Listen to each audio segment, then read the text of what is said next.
Jiwoo knelt in the small metal cage and stared at the floor. Her knees hurt from the hard surface beneath her. The cage was so small that she could not stand up. She could only kneel or sit with her legs folded. Around her, dozens of other cages held beings from different worlds. Some cried. Some sat in silence like her. Some had given up completely and lay on their sides with empty eyes. The air smelled terrible. It was a mix of unwashed bodies, fear, and something chemical that burned her nose. Bright lights hung from the ceiling of the massive space station. The lights never turned off. Jiwoo had stopped knowing if it was day or night a long time ago.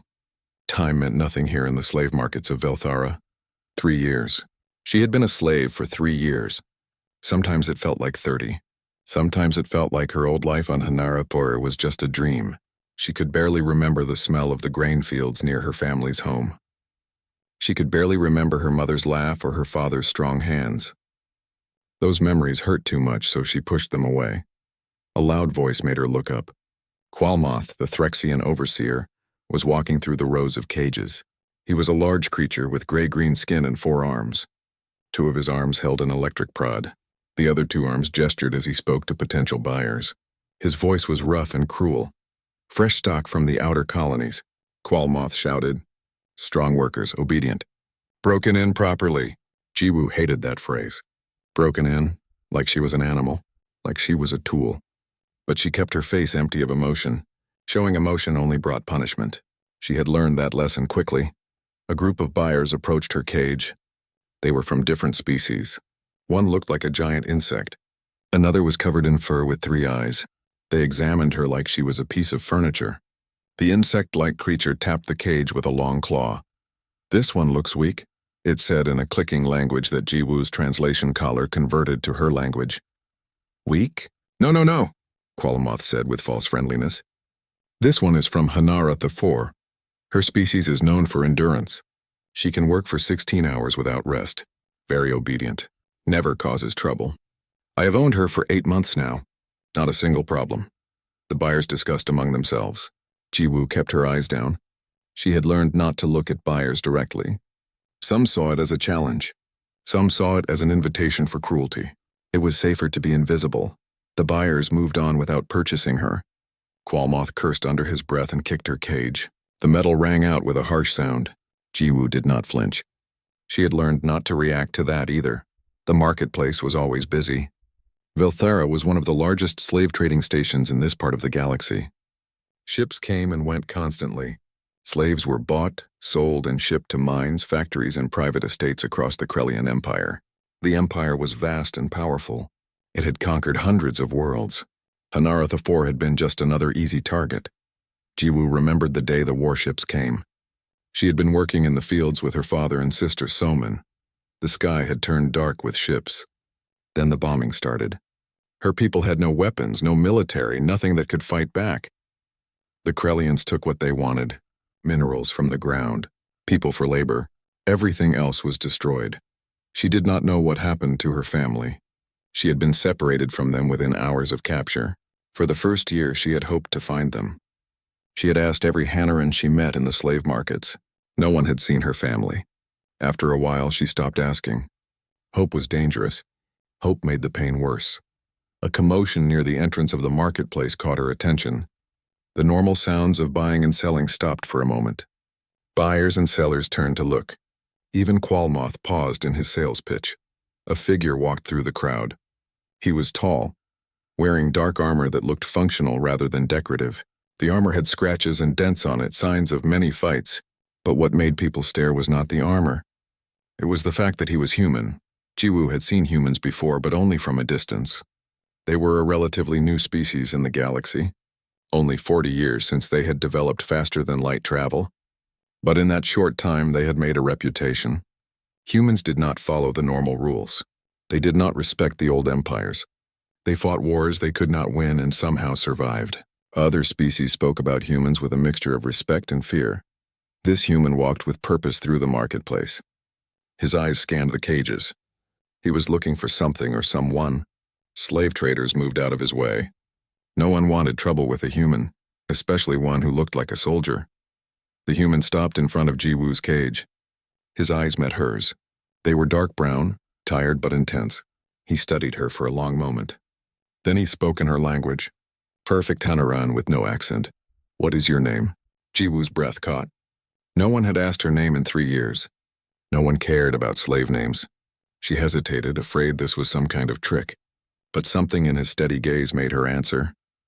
Jiwoo, she said quietly. Her voice was rough from not using it much. The human nodded. My name is Taeyang.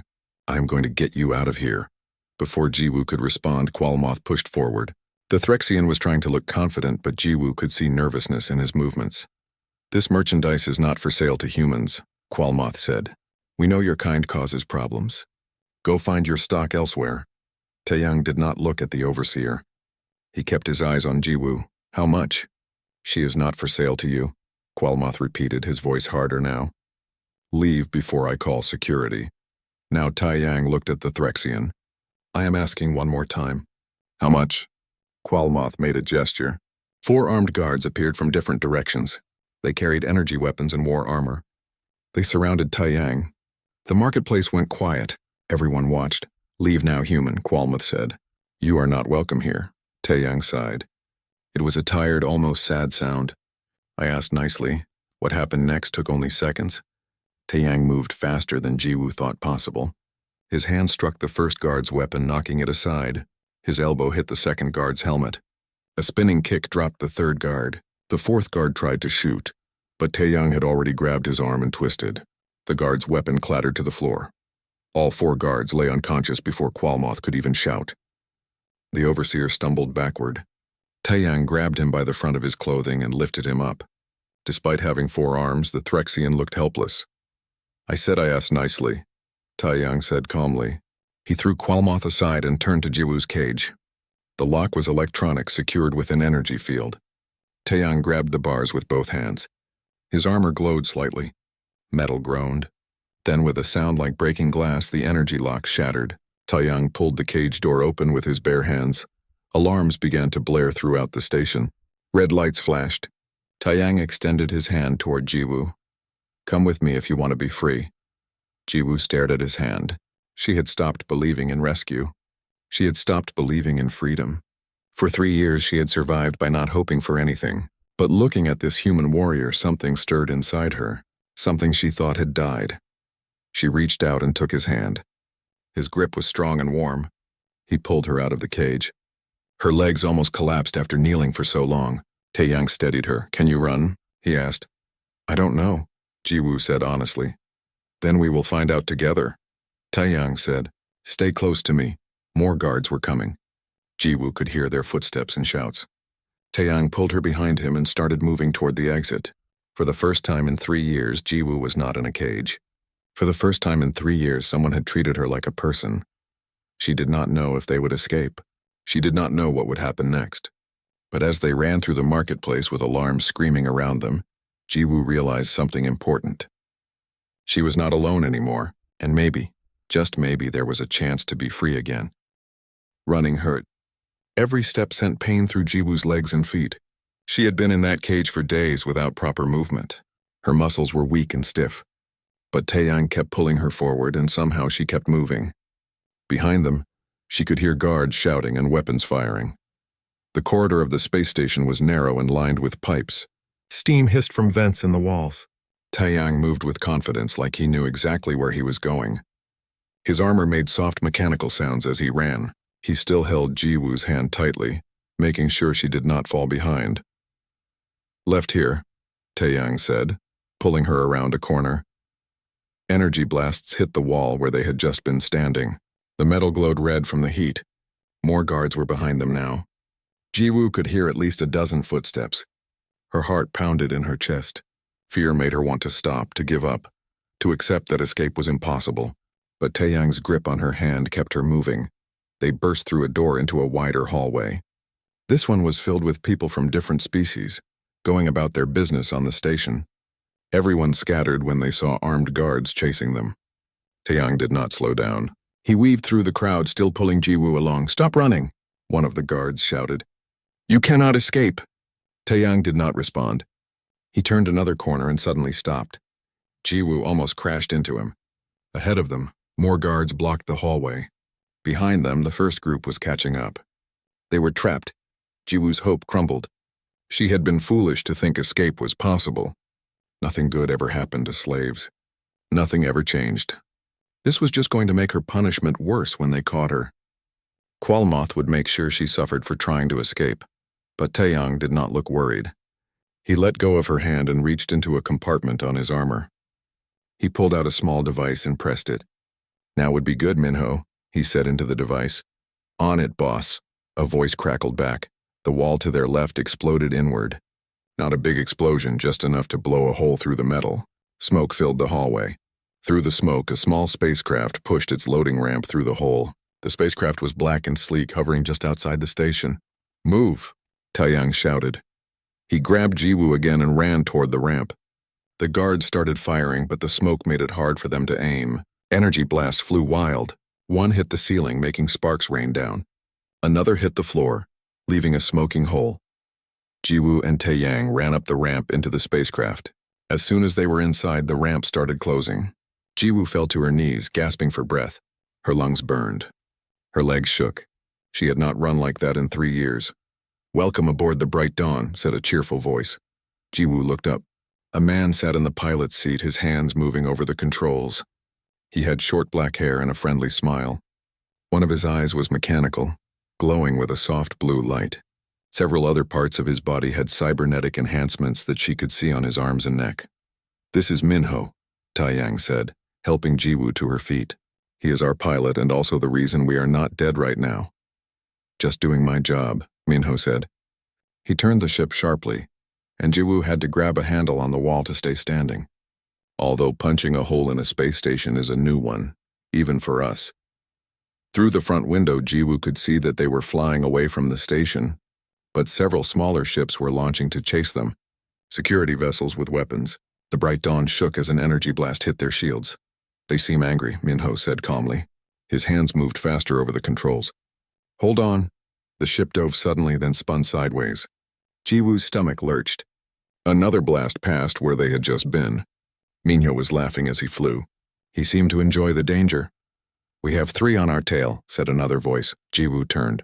A woman stood at a weapons console on the other side of the small ship. She was focused on her screens, tracking the enemy ships. Her hair was tied back in a simple style, and she wore practical clothing under a vest filled with medical supplies. "That's Hana," Taeyang said. "She keeps us alive in more ways than one." Hana glanced at Jiwoo and gave her a small, reassuring smile before returning to her screens. 2 more ships launching from the station. This is a lot of attention for one rescue. "They don't like it when someone stands up to them," Taeyang said. He moved to sit in the seat next to Minho. "Can you lose them?" "Can I lose them?" "Boss, you hurt my feelings," Minho said. He pushed the ship into a steep climb, then cut the engines for just a moment. The Bright Dawn flipped backward in space. Suddenly, they were facing the ships that had been chasing them. "Hana, if you please." Hana fired the weapons. Precise shots hit the lead security ship's engines. The ship spun out of control. The other ships had to scatter to avoid hitting it. In that moment of confusion, Minho flipped the Bright Dawn around again and pushed the engines to full power. "Jump coordinates ready," Minho said, taking us out in 3, 2, 1. The stars outside stretched into lines. Then everything went dark for a moment before returning to normal. They were in hyperspace now, traveling faster than light. The chase was over. They had escaped. Jiwoo slowly let go of the handle she had been gripping. Her hands were shaking. She looked around the small ship in confusion and wonder. "We escaped," she said quietly. "We actually escaped." "We did," Taeyang said. He stood up and walked over to her. "How are you feeling?" "I don't know," Jiwoo said honestly. She felt too many things at once. Relief, fear, confusion, disbelief. "I thought we were going to die." "We get that a lot," Minho called from the pilot's seat. "But we're still here. That's what matters." Hana left her console and approached Jiwoo. "You need medical attention." "When did you last eat?" Jiwoo had to think about it. Time in the cage had been strange. "Yesterday, I think. Or maybe the day before," Hana frowned. "Come with me. Let me check you over and get some food in you." She gently guided Jiwoo toward the back of the ship. They passed through a small common area with a table and chairs, then into a room that was clearly used for medical purposes. It was clean and organized. Hana had Jiwoo sit on an examination table. As Hana worked, scanning her with medical devices and checking her physical condition, Jiwoo found her voice. "Why did you rescue me?" Hana paused. "Because slavery is wrong. Because you deserve freedom. Because someone needed to help you." "But you don't know me," Jiwoo said. "You risked your lives for a stranger." "That's what we do," Hana said simply.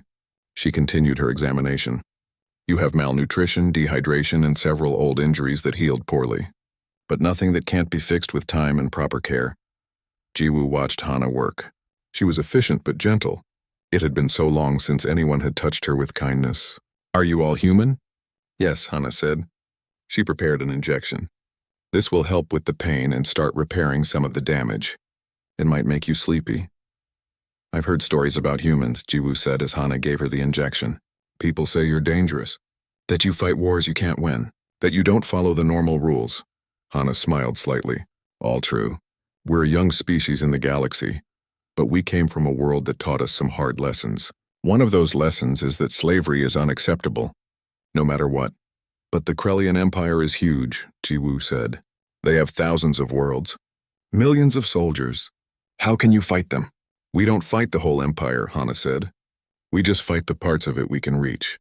We rescue who we can. We free who we can. It's not about winning a war. It's about doing what's right." The injection was making Jiwoo feel warm and heavy. Her eyelids wanted to close. "Where are we going?" "Somewhere safe," Hana said. "A place where you can rest and recover. A place where you can decide what you want to do next." "I don't understand," Jiwoo said. "What do you mean, decide?" Hana's smile was sad. "You've been a slave for 3 years. You've had no choices, no freedom, no control over your life. That ends now. From now on, you decide what happens to you. That's what freedom means." Jiwoo wanted to ask more questions, but the medicine was pulling her towards sleep. Hana helped her lie down on the examination table and covered her with a blanket. It was soft and warm. Jiwoo could not remember the last time she had felt something so comfortable. "Rest now," Hana said gently. "You're safe here. I promise." As Jiwoo drifted off to sleep, she heard voices from the other room. Taeyang and Minho were talking quietly. She could not make out all the words, but she heard Taeyang say something about another one saved, and Minho responding with "worth it every time." For the first time in 3 years, Jiwoo slept without fear. She did not know what would happen tomorrow. She did not know where they were going or what she would do. But for now, in this moment, she was free. She was safe. And she was with people who cared. It was more than she had dared to hope for. It was more than she had thought possible. As sleep took her, one thought stayed in her mind. She had met a human knight and he had broken her chains. Maybe, just maybe, there was still good in the galaxy after all. Jiwoo woke up to the smell of real food. Her eyes opened slowly. She was still in the medical room on the bright dawn, still lying on the examination table. But someone had placed a pillow under her head and the blanket was tucked around her properly. Next to the table was a small tray with hot food and water. She sat up carefully. Her body still ached, but the sharp pains were gone. Whatever medicine Hana had given her was working. The food on the tray looked simple but fresh. Rice, vegetables, and some kind of protein she did not recognize. Her stomach growled loudly. "Go ahead and eat," Hana said from the doorway. "You've been asleep for about 6 hours. Your body needed it." Jiwoo picked up the tray with shaking hands and started eating. She tried to eat slowly, but it was difficult. The food tasted better than anything she remembered. In the slave markets, meals had been nutrition paste. Just enough to keep them alive and working. This was actual food prepared with care. Hana watched her eat with a satisfied expression. "When you're finished, come to the common area. We're almost at our destination." Jiwoo nodded, her mouth full. Hana left and Jiwoo continued eating. She finished everything on the tray and drank all the water. Then she stood up carefully. Her legs were steadier now. She looked around the medical room and found a mirror on the wall. The face that looked back at her was almost a stranger. She was too thin. Her hair was cut short and uneven, the way slave masters kept it. Dark circles surrounded her eyes. But those eyes were different now. They looked less empty, less dead. There was something in them that had not been there before. She left the medical room and walked into the common area. Taeyang, Minho, and Hana were all there, sitting around the small table. They looked up when she entered. Taeyang gestured to an empty chair. "Join us," he said. We need to talk about where we're going. Jiwoo sat down. Through the window behind them, she could see stars moving past. They were still in hyperspace, but slower now. Minho was watching the navigation screens while also paying attention to the conversation. We're heading to Haven's Reach, Taeyang explained. It's a settlement hidden in an asteroid field. A place where freed slaves can live safely while they recover and decide what to do next. A human settlement? Jiwoo asked. Mostly human, but not entirely, Hana said. We've rescued people from 40 different species over the past few years. Many chose to stay at Haven's Reach. Some moved on to other places. Some joined us in rescue work. How many people have you rescued? Jiwoo asked. Minho spoke up without looking away from his screens. Last count was 217. You're 218. Jiwoo stared at him. 200 people? Just the three of you? There are others, Taeyang said. Other ships, other crews. We're part of a larger network. Humans who believe that slavery is wrong and are willing to do something about it. Some people call us knights. Some call us criminals. We call ourselves free people helping others become free. But why? Jiwoo asked. Why do humans care so much about slaves from other species? Taeyang leaned back in his chair. His expression became serious. Earth, our homeworld, has a dark history with slavery. For thousands of years, humans enslaved other humans. We fought terrible wars over it, caused incredible suffering. Eventually, we learned that slavery is one of the greatest evils a society can practice. When we reached the stars and found that slavery was common in the galaxy, we couldn't accept it. Not after learning that lesson the hard way. The other species say humans are stubborn, Hana added with a slight smile. They're right. Once we decide something is wrong, we don't stop fighting it. Even when it's difficult.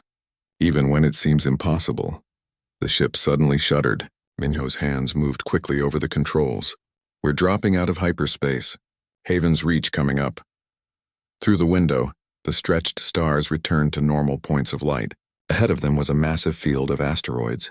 Hundreds of large rocks floating in space. Among them, Jiwoo could see structures. Buildings and docking platforms built into and between the asteroids. Lights glowed from windows. Ships moved carefully through the field. It's beautiful, Jiwoo whispered. It's home, Taeyang said quietly. Or at least it's a home for those who need one. Minho guided the bright dawn through the asteroid field with practiced skill. They approached a larger asteroid that had been hollowed out and converted into a docking bay. The ship settled gently onto a landing platform. Through the window, Jiwoo could see people moving around, working on other ships and carrying supplies. Ready to meet your new neighbors? Hana asked. Jiwoo nodded, though she felt nervous.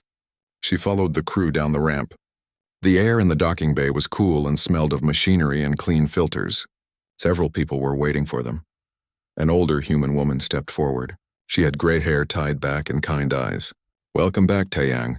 Successful rescue? Very successful, Yoonji, Taeyang said. This is Jiwoo. She's from Hanara 4. Yoonji's eyes widened. Hanara 4? Then you should meet Minji. She arrived 6 months ago from the same world. Jiwoo's heart jumped. Someone else from home? This way, Yoonji said. She led them through corridors carved into the asteroid. The walls were smooth and painted in warm colors. They passed by rooms where people of different species were working, eating, and talking. Everyone looked relaxed. No one looked afraid. They entered a large common room. About 20 people were there from various species. They were eating a meal together, talking and laughing. Hunji approached a young woman sitting near the window. Minji, there's someone here you should meet. The woman turned around. She had the same features as Jiwoo, the same dark hair and eyes common to Hanara 4. When she saw Jiwoo, her face went pale. She stood up quickly, her chair scraping against the floor. You're from home, Minji said in their native language. I can see it in your face. Jiwoo nodded, suddenly unable to speak. Tears filled her eyes. Minji crossed the room quickly and embraced her. Jiwoo hugged her back tightly. They were strangers, but they shared something important. They were both survivors. They were both far from home. For a long moment, they just held each other. Then Minji pulled back, keeping her hands on Jiwoo's shoulders. What village are you from? The northern fields, Jiwoo said. Near the great river. And you? The eastern valleys, Minji said. Her eyes were also filled with tears. When were you taken? 3 years ago when the Krellians invaded. I was with my father and sister in the fields when the ships came. We were separated. I don't know what happened to them. Minji's expression became sad. I'm sorry. I was taken 2 years ago. My family, she paused. My family didn't survive the first bombing. They talked for hours. Minji told Jiwoo about her time as a slave and her eventual rescue by a different human crew. She explained how Haven's Reach worked, how the community supported each other, how people healed here. She also shared difficult news. Of the thousands taken from Hanara 4, only a few dozen had been found and freed. The others were scattered across the galaxy or had not survived. Jiwoo listened to everything. It was painful to hear but also necessary. For 3 years she had known nothing about her world or her people. Now she had answers, even if they were not the answers she wanted. That night, Yoonji showed Jiwoo to a small private room. It had a real bed, clean clothes, and a window that looked out at the stars. It was the first private space she had owned in 3 years. This is yours for as long as you need it, Yoonji said. Tomorrow we'll help you with medical care, counseling if you want it, and start talking about your options for the future. Options? Jiwoo asked. Yes, Yoonji said. You can stay here at Haven's Reach. You can request transport to a neutral world where you can start a new life. Some people choose to join the rescue crews, though we never push anyone toward that. Whatever you choose, we'll support you. After Yoonji left, Jiwoo sat on the bed. It was soft and comfortable. The room was warm. Through the window, she could see the asteroid field and distant stars. Somewhere out there was Hanara 4, her homeworld. Somewhere out there was the rest of the galaxy, vast and unknown. She thought about Taeyang breaking open her cage. She thought about Minho's cheerful skill and Hana's gentle care. She thought about Minji's embrace and Yoonji's kindness. She thought about 217 other people who had been saved by human knights who refused to accept slavery. For 3 years, Jiwoo had believed she would never be free. She had believed that hope was dangerous and that nothing could change. But she had been wrong. Change was possible. Freedom was possible. It just required someone brave enough to fight for it. She lay down on the bed and pulled the blanket over herself. Tomorrow she would think about the future. Tomorrow she would make decisions about what came next. But tonight, for the first time in 3 years, she slept in her own bed in her own room. No cage, no chains. No fear. She was free, and that changed everything. The first morning at Haven's Reach was strange for Jiwoo. She woke up confused, unsure where she was. For a moment, panic filled her as she expected to see the metal bars of a cage. But instead she saw a clean room with morning light coming through the window. She was in bed. She was safe. The realization made her cry, though she was not entirely sure if the tears were from sadness or relief. After washing and dressing in the clean clothes left for her, Jiwoo went to the common dining area. The large room was filled with people eating breakfast. The variety of species was amazing. She saw beings with fur, scales, and features she had never encountered before. Everyone moved freely, talking and laughing together. No guards, no overseers. No fear. Minji waved to her from a table. Jiwoo joined her and another woman who Minji introduced as Yuna, also from Hanara the 4. The 3 of them spoke in their native language, which felt comforting. Yuna had been at Haven's Reach for almost a year. She helped in the community gardens, growing food in the special agricultural sections of the settlement.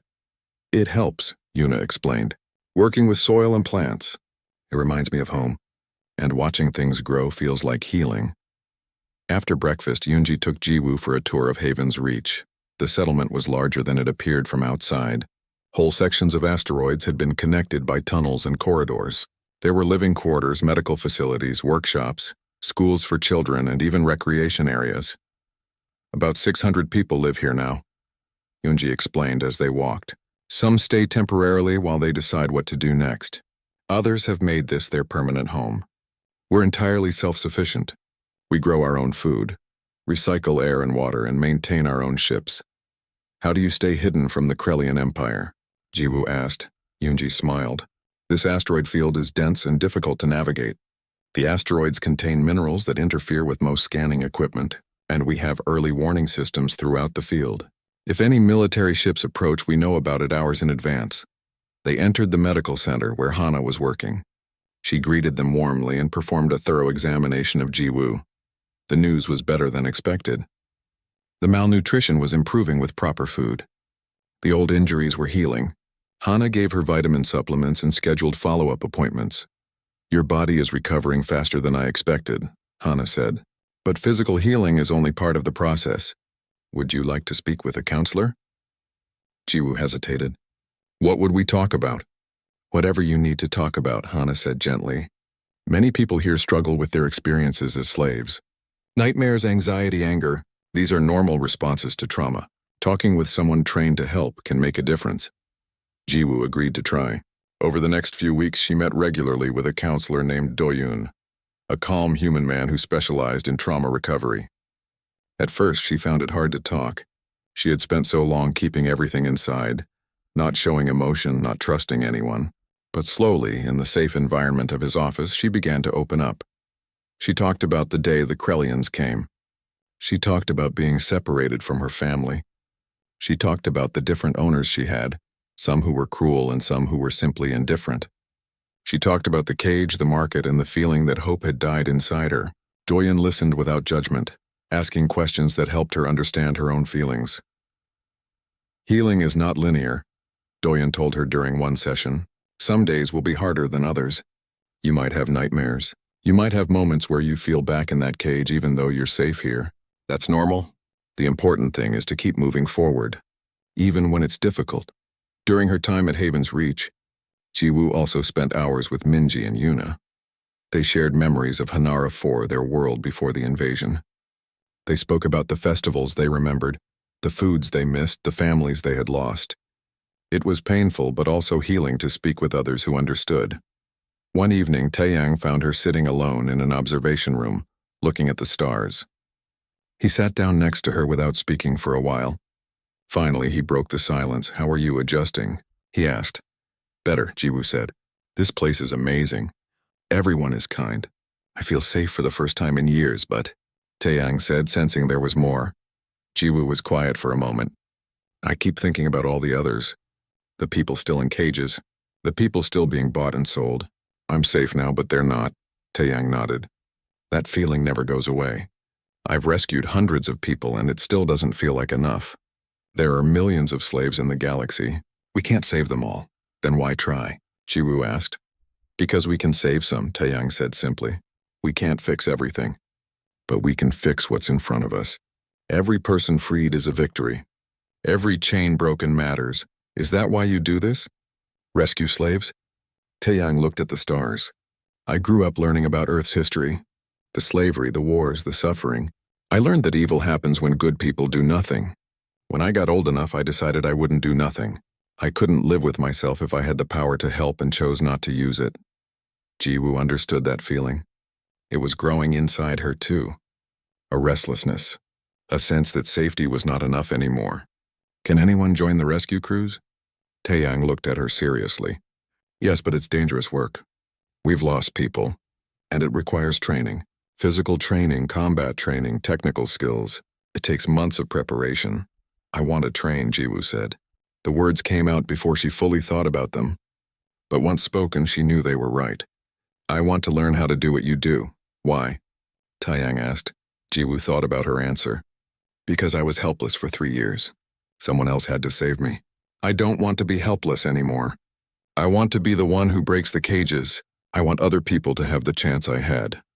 Taeyang studied her face for a long moment. It won't be easy. Training is hard. The missions are dangerous. You'll face people who want to kill you. You'll see things that will give you nightmares. I already have nightmares, Jiwoo said. At least this way they would mean something. Taeyang smiled slightly. All right. But you need to talk to Doyoon about this first. Make sure you're doing it for the right reasons. Then if he agrees you're ready, we'll start your training. Over the next week, Jiwoo discussed her decision with Doyoon, Yoonji, Minji, and Yuna. Some were supportive. Others were concerned. Minji especially worried about her. You just got free, Minji said. Why put yourself back in danger? Because I can't forget, Jiwoo said. Every night I think about the others still in cages. I think about my sister, Soman. I don't know if she's alive or dead. But if there's a chance she's out there suffering like I suffered, I have to do something. Eventually, Doyoon approved her decision. You're healing well, he said. And I think having a purpose will help your recovery. But promise me you'll continue our sessions. Promise me you'll be honest about how you're feeling. This path can be as damaging as it is helpful if you're not careful. Jiwoo promised. Her training began the next week. Hana worked with her on physical fitness. After years of poor food and little movement, Jiwoo's body was weak. Hana started her slowly with basic exercises and stretches. Each day she did a little more, run a little farther, lift a little heavier weight. Gradually her muscles grew stronger. Minho taught her technical skills, how to use communication devices, how to read navigation charts, basic piloting skills, how to hack simple electronic locks. Information and technology can be as powerful as weapons, he explained. Sometimes more powerful. Taeyang personally trained her in combat. He started with basic self-defense, how to fall without getting hurt, how to break holds, how to use an opponent's strength against them. He was patient but demanding. When she made mistakes, he made her repeat the movement until she got it right. Pain is temporary, he told her during a particularly hard training session, but skills last forever. The difference between life and death in a fight is often just training. Your body needs to know what to do without thinking about it. As weeks turned into months, Jiwoo transformed. Her body grew stronger. Her reflexes improved. She learned to shoot various weapons accurately. She studied ship layouts and station designs. She practiced medical first aid with Hana. Every day was exhausting, but every day she felt more capable. One evening, after a particularly intense training session, she sat with Taeyang, Minho, and Hana in the common room. They were discussing potential rescue missions, looking at intelligence reports about slave markets and transport routes. There's a transport ship scheduled to move slaves from Sector 7 to Sector 9 in 2 weeks, Minho said, pointing at his data screen. Small crew, minimal security. Could be a good target. Taeyang studied the information. It's risky but manageable. We'd need to intercept them in transit, away from any major stations. I want to go, Jiwoo said. Everyone looked at her. Taeyang shook his head. You're not ready yet. You've been training for 3 months. That's not enough time. Then when will I be ready? Jiwoo asked. When I say you are, Taeyang said firmly. I will not risk your life or ours by bringing someone unprepared on a mission. Be patient. Jiwoo wanted to argue, but she knew he was right. She still had much to learn, so she returned to training with even more determination. She pushed herself harder, studied longer, practiced until the reconnaissance mission was everything Jiwoo expected and nothing like she imagined. They flew the bright dawn to a remote system where a Krellian supply depot orbited a dead moon. Jiwoo's job was simple. Monitor the communication channels and watch for any approaching ships, while Taeyang and Minho gathered information about the depot's security systems. Her hands shook as she watched the screens. Every time a signal appeared, her heart jumped. Every shadow outside the window made her tense. But nothing happened. The mission went smoothly. They collected the data they needed and left without being detected. You did well, Taeyang told her afterward. Staying calm under pressure is harder than it sounds. But Jiwoo did not feel like she had done well. She had been terrified the entire time. Her fear had been so strong she could barely think. That night she could not sleep. She kept imagining everything that could have gone wrong. The next morning she talked to Doyen about it. Fear is natural, he told her. Even experienced soldiers feel fear. The difference is learning to function despite the fear. It takes time and practice. What if I'm not brave enough? Jiwoo asked. Doyen smiled. Bravery is not the absence of fear. It's doing what needs to be done even when you're afraid. You were terrified, but you still did your job. That's bravery. Over the following months, Jiwoo went on more missions. Each one was different. Sometimes they observed slave transports. Sometimes they scouted locations for future rescues. Sometimes they delivered supplies to other resistance groups. Gradually, her fear became more manageable. She learned to control her breathing, to focus on her tasks, to trust her training. Between missions, the training continued. Hana taught her advanced medical techniques, how to treat wounds in the field, how to stabilize someone who was injured until they could reach proper medical care, how to recognize and treat various poisons and toxins that slavers sometimes used on captives. Medicine is about keeping people alive, Hana explained during one lesson. Sometimes just buying a few more minutes is the difference between life and death. Hana also shared her own story. She had been a slave once, taken from her homeworld when she was young. Humans had freed her planet after a long campaign. She had joined the rescue crews to give back what had been given to her. I was angry for a long time, Hana said. Angry at the people who enslaved me. angry at the galaxy for allowing it. Anger is useful fuel, but you have to be careful. If you let it control you, it becomes destructive. Channel it into purpose instead. Minho continued teaching Jiwoo technical skills. She learned to pilot smaller ships, though she would never be as skilled as him. She learned to hack more complex systems, to forge identity documents, to disable security cameras. Minho made everything seem fun, always joking and laughing even during serious lessons. "You're too tense," he told her once while she was trying to bypass a lock system in training.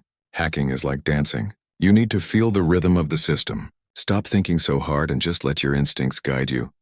Minho had grown up on a human colony world that was attacked by pirates. His family had died in the attack. He had rebuilt himself with cybernetic enhancements and dedicated his life to fighting injustice. Despite his tragic past, he remained cheerful and optimistic. "Life is too short to be miserable all the time," he said.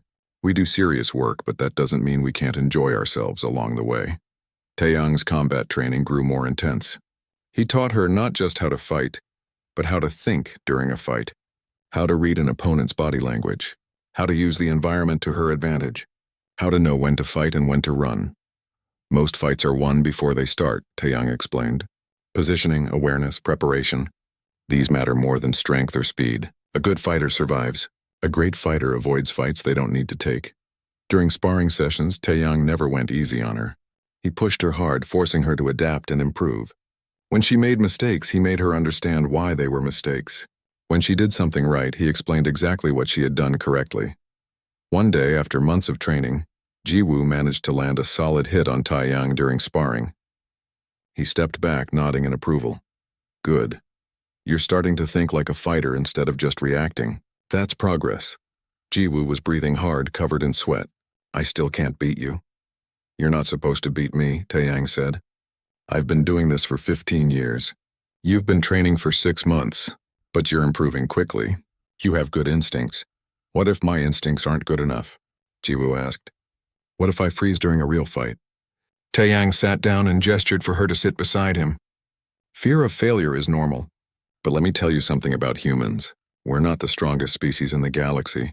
We're not the fastest or the smartest. Other species have advantages we'll never have. But we have one trait that makes us dangerous. We don't give up. We keep fighting even when logic says we should surrender. That's what I'm teaching you. Not just how to fight, but how to refuse to quit." His words stayed with Jiwoo. During training, when her body wanted to stop, she pushed harder. During study sessions, when her mind felt overwhelmed, she kept learning. During missions, when fear tried to paralyze her, she focused on her purpose. 6 months into her training, a message arrived at Haven's Reach. Another human crew had intercepted a Krellian database during a raid. The database contained information about slave markets, transport routes, and holding facilities. Yoonji gathered everyone to review the information. Jiwoo sat in the meeting room with Taeyang's crew and several other rescue teams. They went through the data systematically, identifying potential targets. Then Minho brought up a specific entry that made Jiwoo's breath stop. "There's a big auction scheduled on Dracor Prime in 6 weeks, Minho said. "High-value slaves from multiple worlds, including—" He paused, reading the screen. "Including captives from Hanara 4. Jiwoo leaned forward. "How many?" "Doesn't say exactly. But there's a list of names." Minho transferred the data to the main screen. Dozens of names appeared. Most were unfamiliar to Jiwoo, but then she saw one that made her heart stop. Salmon, her sister's name. Her younger sister, who she had not seen in 3 years, who she had thought was dead. "That's my sister," Jiwoo said quietly. The room went silent. Everyone looked at her. Taeyang studied the screen. Dracor Prime is deep in Krellian territory. Heavily fortified. A rescue there would be extremely dangerous. "I don't care," Jiwoo said. Her voice was steady despite the emotions flooding through her. "That's my sister. I have to try to save her." "I understand how you feel," Yoonji said gently. "But we need to be realistic. A mission to Dracor Prime would require significant resources and planning. The risk would be enormous." "Then we plan carefully," Jiwoo said. "We have 6 weeks. That's enough time to prepare. Please, I know it's dangerous. But she's my sister. She's alive and I can't abandon her." The room was quiet. Jiwoo looked around at the faces watching her. Some looked sympathetic. Some looked concerned. She turned to Taeyang.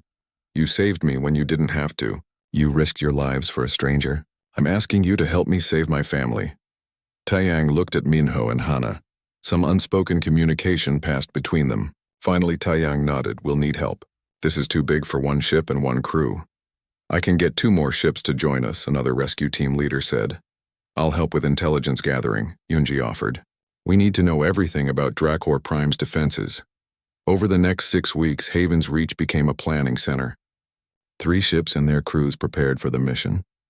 They studied maps of Dracor Prime. They gathered intelligence about the auction house layout. They developed multiple plans for different scenarios. Everyone knew the mission was risky, but everyone also understood why it mattered. During this time, Jiwoo's training intensified. Taeyang pushed her harder than ever. This mission is different from reconnaissance, he told her. This will be combat. Real fighting. People will try to kill you. Are you ready for that? I have to be, Jiwoo said. That's not the same as being ready, Taeyang said. I need to know you can handle yourself in a fight, not just against me in training, but against people who want you dead. To test her, Taeyang arranged a final evaluation. Jiwoo had to complete a simulation that mimicked a rescue mission. She had to navigate through a mock facility, bypass security systems, locate targets, and fight her way out against opponents using training weapons. The entire crew watched. Jiwoo was nervous, but she focused on her training. She moved through the course methodically. When she encountered locked doors, she hacked them using the techniques Minho taught her. When she found the simulated captives, she freed them using proper procedures. When opponents appeared, she fought using everything Taeyang had drilled into her. She made mistakes. She took hits that would have injured her in a real fight, but she completed the course. When she finished, she was exhausted and bruised, but she had succeeded. Taeyang approached her as she caught her breath. You passed. You're not perfect, but you're good enough. You're coming with us to Dracor Prime. 3 ships left Haven's Reach in the early morning. The bright dawn led the small fleet with 2 other vessels following close behind. Each ship carried a crew experienced in rescue operations. Each crew knew the risks. Dracor Prime was not like the smaller stations they usually targeted. This was a fortress world, heavily defended deep in Krellian Empire territory. Jiwoo sat in the co-pilot seat next to Minho as they traveled through hyperspace. Her hands were steady, but her mind raced. Somewhere on Dracor Prime, her sister was waiting. Soman had been only 16 when they were separated. She would be 19 now if she was still alive. The database said she was, but Jiwoo knew databases could be wrong. You're thinking too much, Minho said without looking away from his controls. I can hear your brain working from here. How can you tell? Jiwoo asked. You get this look on your face. All tight and focused. Thinking doesn't help right now. We have a plan. Trust the plan. Jiwoo tried to relax, but it was difficult. Behind them, Hana was preparing medical supplies. Taeyang was reviewing the mission parameters one more time. Everything had been checked and double-checked. The plan was as solid as they could make it. But plans could fail. The journey to Dracor Prime took 3 days. During that time, the crews communicated constantly, running through scenarios and contingencies. Jiwoo participated in every briefing, memorizing layouts and procedures. She knew her role. She knew what to do if things went right. She knew what to do if things went wrong. On the 3rd day, they dropped out of hyperspace at the edge of the Dracor system. The planet appeared on their screens, a gray-brown world with heavy military installations visible even from orbit. Dozens of warships patrolled the space around it. Defense satellites bristled with weapons. That's a lot of firepower, one of the other pilots said over the communication channel. We knew it would be, Taeyang responded. Stick to the plan. We used the stolen codes to get past the first layer of security. Then we split up and approach from different angles. Remember, we're merchant vessels bringing goods for the auction. Act natural. The stolen codes worked. The defense satellites accepted their identification signals. They were given permission to approach the planet. As they descended through the atmosphere, Jiwoo could see massive cities below connected by transport networks. Everything looked military. Everything looked powerful. This was the heart of Krellian strength. They landed at different spaceports around the auction house district. The auction was scheduled for that evening. They had a few hours to get into position. Taeyang and Jiwoo would enter the auction house directly, using forged credentials that identified them as representatives of a neutral trading corporation. Minho would stay with the ship, ready to hack the city's systems when needed. Hana would position herself near the spaceport with emergency medical supplies. The other crews had similar assignments, positioning themselves around the district. If the rescue went well, they would extract the freed slaves quickly and escape before the full military response could organize. If it went badly, they would scatter and try to get off planet however they could. Jiwoo dressed in clothes that were very different from what she normally wore. Expensive-looking fabrics, jewelry that was actually communication devices and small tools. Her hair had grown longer during her training, and Hana styled it to look sophisticated. When Jiwoo looked in the mirror, she barely recognized herself. She looked like a wealthy merchant, not a freed slave. Taeyang wore similar clothing, though his had armor woven into the fabric in ways that were not obvious. He looked like a successful businessman. But Jiwoo knew the weapons he carried hidden in various places. She carried her own weapons too, small but effective. "Remember," Taeyang said as they prepared to leave the ship, "we're buyers. We're here to observe and possibly make purchases. We don't draw attention. We don't start trouble unless absolutely necessary. The goal is to get in, locate Soman and the other Hanarans, and get them out, clean and quiet. And if it doesn't stay clean and quiet?" Jiwoo asked. "Then we improvise," Taeyang said with a slight smile. Humans are good at improvising. They left the bright dawn and took a transport vehicle to the auction house. The building was enormous and luxurious, built to impress wealthy buyers. Alien species from across the galaxy walked through the entrance, all dressed expensively. Guards stood at every entrance, well armed but trying to look decorative rather than threatening. Jiwoo's heart pounded as they approached the entrance. A guard scanned their credentials. For a moment, she was sure the forgeries would be discovered, but the guard nodded and waved them through. They were inside. The interior was even more excessive than the exterior. Gold decorations, expensive art, comfortable seating areas, everything designed to make buyers feel wealthy and powerful. Jiwoo felt sick looking at it. All this luxury built on suffering, all this wealth created by stealing people's freedom. "Stay calm," Taeyang whispered. "We blend in."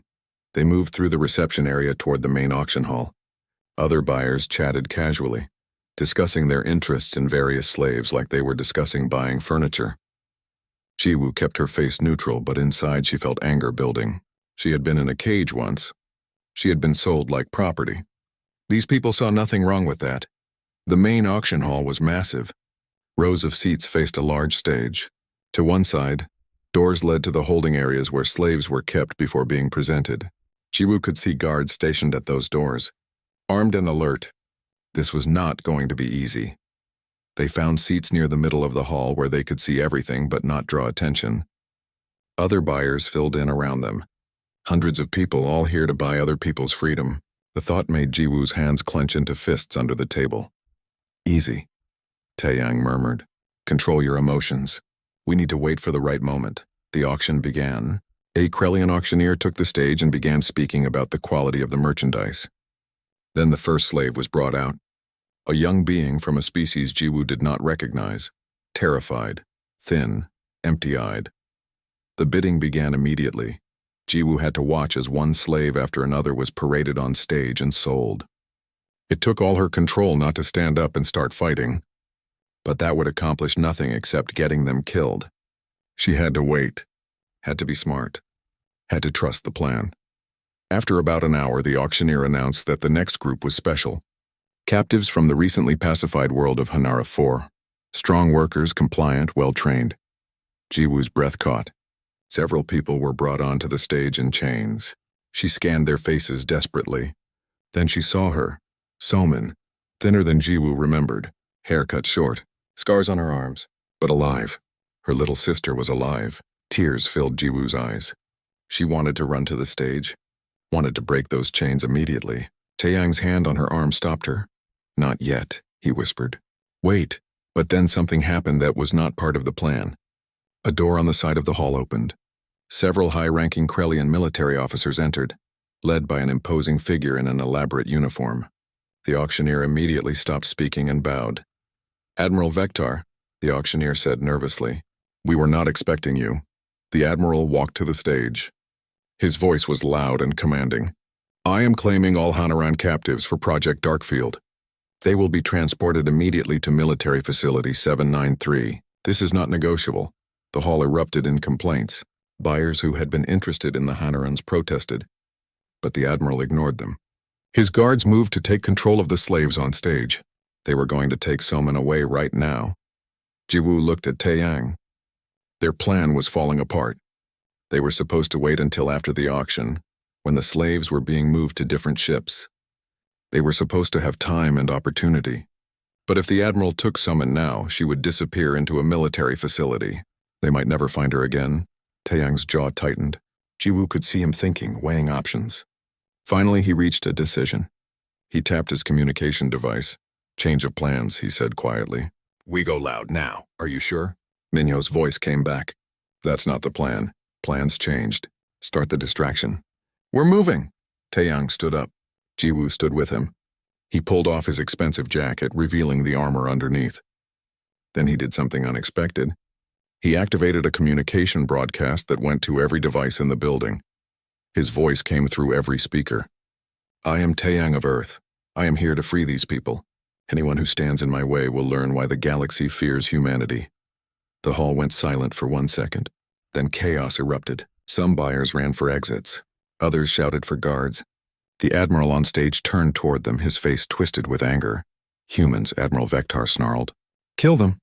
Guards throughout the hall drew weapons. But before they could fire, explosions rocked the building. Minyo's distraction had begun. Lights flickered. Alarms blared. The automated security systems went haywire, doors locking and unlocking randomly.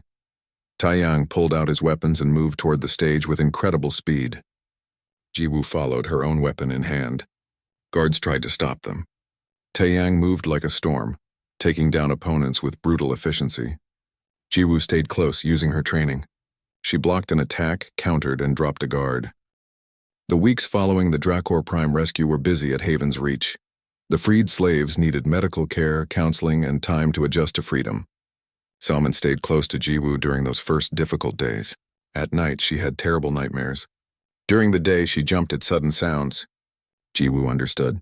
She had been through the same thing. "It gets better," Jiwoo told her sister one morning after a particularly bad night. "Slowly, but it does get better. You have to be patient with yourself." Salman looked at her with tired eyes. "How did you do it? How did you become strong again?" "I had help," Jiwoo said. "And I had purpose. The same help is here for you, and when you're ready, you'll find your own purpose." Salman started working with Doyun, the counselor who had helped Jiwoo. She also spent time with Minji and Yuna, learning from their experiences. Slowly, day by day, she began to heal. The fear never completely went away, but it became manageable. The nightmares became less frequent. She started to smile again. Meanwhile, news of the Dracor Prime raid spread across the galaxy. It became a story that people told in whispers. Humans had attacked a fortress world. They had rescued dozens of slaves from under the nose of a Krellian admiral. The impossible had happened. The Krellian Empire responded with fury. They increased security at slave markets. They put bounties on known human rescue crews. They declared that anyone helping humans would be treated as criminals. But they also showed fear. If humans could strike at Dracor Prime, nowhere was truly safe. Other species began to take notice. Some resistance movements on enslaved worlds found new courage. Some neutral governments started questioning the slave trade more openly. The raid did not change everything, but it changed something. It proved that the empire could be challenged. 1 month after the rescue, Yoonji called a meeting of all the rescue crews at Haven's Reach. The large conference room was filled with humans and freed slaves who had chosen to join the cause. Jiwoo sat with Taeyang's crew, listening as Yoonji spoke. "The Dracor Prime rescue was a success, but it came at a cost," Yoonji said. "The Empire is hunting us more actively now. Several of our safe houses have been discovered. Some supply routes are being watched. We need to be more careful." "Are we stopping the rescues?" someone asked. "No," Yoonji said firmly. "We never stop. But we adapt. We change our tactics. We become harder to predict." She brought up a star map showing the Krellian Empire and surrounding space. "We've received information about several potential targets. Some are easier, some are harder. Each crew needs to decide what missions they're willing to take." Over the next hour, they discussed various rescue opportunities. Jiwoo listened carefully, learning how the network made decisions. It was not just about saving the most people. It was about strategic impact, about sending messages. about creating hope in places where hope had died. After the meeting, Taeyang pulled his crew aside. There's a transport ship moving through Sector 12 next week. Small crew, about 30 slaves aboard. It's a relatively easy target. Good opportunity for a clean rescue. I'm in, Minho said immediately. Me too, Hana agreed. They all looked at Jiwoo. She had been part of one major rescue, but she was still learning, still proving herself. I want to go, Jiwoo said. I want to keep helping. Then it's decided, Taeyang said. We leave in 4 days. Jiwoo spent those 4 days preparing. She trained with Taeyang, reviewing combat techniques. She studied the mission plan with Minho. She helped Hana prepare medical supplies. But she also spent time with Somin. Her sister was still recovering, but she was getting stronger every day. The haunted look in her eyes was fading. She smiled more. She even laughed sometimes. Seeing this progress made Jiwoo's heart feel lighter. I'm going on another mission, Jiwoo told Somin the night before departure.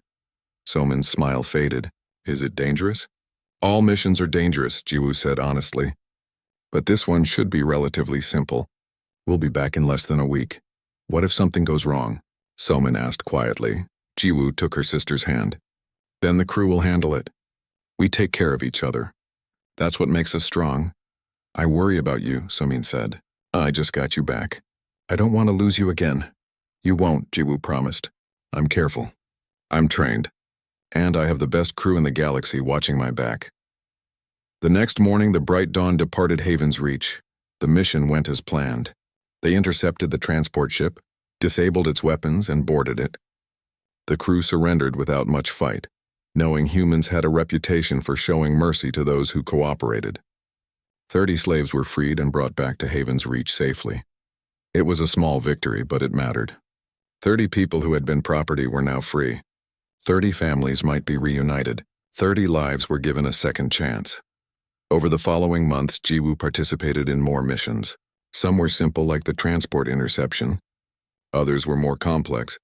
Each mission taught her something new. Each rescue reminded her why this work mattered. She also watched Somin continue to heal and grow. Her sister started training too, though not for combat. Somin discovered she had a talent for technical work. Minho began teaching her about ship systems and computer programming. She found purpose in helping maintain the settlement's infrastructure. I'm not a fighter like you, Somin told Jiwoo one day, but I can help in other ways. Every rescue needs someone to manage communications, to hack systems, to keep ships running. That can be my contribution. Jiwoo hugged her sister proudly. That's perfect. We need all kinds of people, not just warriors. You'll save lives in your own way. 6 months after the Drakor Prime rescue, Taeyang called a crew meeting aboard the Bright Dawn. They gathered in the common area, and Jiwoo could tell from his expression that something important was coming. I've been doing this for 15 years. Taeyang began, rescuing slaves, fighting the Empire, trying to make the galaxy a better place. And I've seen a lot of brave people come and go, but I want you all to know that this crew, right here, is the best I've ever worked with. He looked at each of them in turn. Minho, your flying has saved us more times than I can count. Hana, your medical skills and compassion have healed hundreds. And Jiwoo, he paused, you've transformed from someone who needed saving into someone who saves others. You've become a true knight. Jiwoo felt her eyes water slightly. Coming from Taeyang, those words meant everything. I'm telling you this because I've made a decision, Taeyang continued. I'm stepping back from active missions. Not retiring completely, but taking on more of a training and coordination role. And I'm recommending that this crew continue with a new leader. Everyone was shocked. Taeyang had always been their leader. The idea of the crew without him seemed wrong. Who will lead? Hana asked. Taeyang smiled. That's for you three to decide together. You're all capable. You all have different strengths. Figure out what works best for your crew. After he left the room, the three of them sat in silence for a while. Finally, Minho spoke. I'm a great pilot, but I'm not a leader. I follow orders better than I give them. I'm best at support roles, Hana said. Medical planning, logistics, not tactical command. They both looked at Jiwoo. She shook her head. I've only been doing this for a year. I'm the newest member of the crew. But you have something we don't, Hana said. You remember what it's like to be in that cage. You fight for people because you were one of them. That makes you the right person to lead rescues. She's right, Minho agreed. You have the passion, the skills, and the perspective. We'll support you. But you should be the one making the calls. Jiwoo was overwhelmed. She had never imagined leading anyone. But looking at her crewmates, she realized they trusted her. And maybe that trust was enough to start with. Okay, she said quietly. I'll try. But I'll need both of you. We make decisions together. Deal, Minho said with a grin. Over the next few months, Jiwoo stepped into her new role. It was challenging. She made mistakes and learned from them. But she also discovered she had good instincts for reading situations and making quick decisions. Under her leadership, the crew completed several successful rescues. One evening, almost a year after her own rescue, Jiwoo stood on the bridge of the bright dawn, looking at the stars. They were heading toward their next mission, another slave transport to intercept. Beside her, Somin was monitoring communications while Minho piloted and Hana prepared the medical bay. Jiwoo thought about how far she had come. From a broken slave who had given up hope to a leader of a rescue crew, from someone who needed saving to someone who saved others. The journey had been hard, filled with pain and struggle. But it had also been worth it. Incoming transmission, Somin said, interrupting her thoughts. It's from Taeyang. Jiwoo activated the communication channel. Taeyang's face appeared on the screen. How's my former crew doing? He asked with a smile. We're good, Jiwoo said. On our way to intercept a transport in Sector 8. I saw the mission plan. Solid strategy. You're doing well, Knight Jiwoo. Those words still made her feel proud. I learned from the best. You did, Taeyang agreed.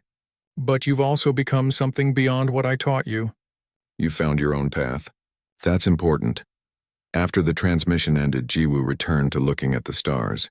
Somewhere out there in the vast galaxy, millions of people were still enslaved, still suffering,